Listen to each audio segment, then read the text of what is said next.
Europe 1, il est 8h33. Thomas Souto. Et c'est la revue de presse de Natacha Polony. Bonjour Natacha. Bonjour Thomas, bonjour Julie, bonjour à tous. Alors ce matin, une de vos journaux, on trouve souvent la même photo, François Fillon perplexe et sa femme en arrière-plan lors d'un meeting. Le Parisien, emploi fictif, le soupçon et l'opinion. Fillon, la déflagration avec le dessin de CAQ. Alors François Fillon en Ulysse devant une tapisserie bleu, blanc, rouge, Fillon 2017. Dis donc Pénélope, c'est juste une impression ou la tapisserie est moins avancée qu'hier? Et elle, l'air détaché, c'est pas moi. Et à côté, un facétieux petit canard qui tire sur les fils. Et puis le Figaro tire le signal d'alarme, lui. Transport public, forte hausse de la délinquance. Chaque jour, 330 voyageurs sont détroussés en France dans les transports en commun. Et les vols avec violence ont augmenté de 7% en 2016. Vous parliez de CAQ, notez qu'il sera mon invité demain à 7h45 pour l'interview Vérité d'Europe 1 parce qu'on a envie de l'entendre, ce garçon qui a un coup de crayon tellement brillant. Pénélope Fillon, pour commencer. Et oui, alors les mots qui reviennent, évidemment, rigueur, vertu, intégrité, c'est l'image que François Fillon s'était construite qui est ternie. Cette affaire, plus minable que scandaleuse, ne fait pas apparaître un personnage malhonnête, écrit Bruno Dive dans Sud-Ouest. Elle met en lumière un homme facilement disposé à de petits arrangements. Alors bien sûr, on sent une jubilation du côté de Libération, de l'Humanité. Mais comme l'écrit Dominique Young dans les dernières nouvelles d'Alsace, au lieu d'apprendre aux candidats à soigner leur diction et leur apparence, les coachs en politique devraient commencer par l'essentiel, la cohérence entre la parole et les actes. Autre sujet du jour, mais plus discret, c'est le débat à Montval d'hier soir. Exactement, visiblement ça ne valait pas la une des grands journaux, mais les commentateurs saluent un débat qui n'a pas tourné au pugilat. Pourtant, s'exclame Bernard Maillard dans Le Républicain Lorrain, quels antagonismes derrière tant de fausses cordialités. Et puis il y a l'anecdotique. Dans Le Parisien, ce sont les comptes. Pour l'avenir de la dette française, on ne sait pas, mais pour celle du Parti Socialiste, ce n'est pas la primaire qui va la combler. Un coût d'organisation évalué entre 3,5 et 4 millions d'euros et une réduction des frais, comme la suppression du stylo électronique de remontée des résultats d'un coût de 1,3 million d'euros quand même.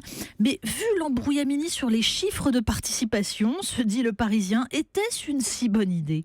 Et puis tout le monde s'intéresse aux prises de position de Ségolène Royal, qui affirmait hier « Ce que je soutiendrai, c'est le rassemblement ». Derrière Emmanuel Macron, il est de gauche, dit-elle, ça ne fait aucun doute. Alors, dans un entrefilet, Libération nous raconte que Ségolène Royal, arrivée après la fermeture du bureau de vote rue de Solferino, a finalement pu voter. Elle a pris 3 bulletins. 2 bulletins payants et 1 bulletin Hamon.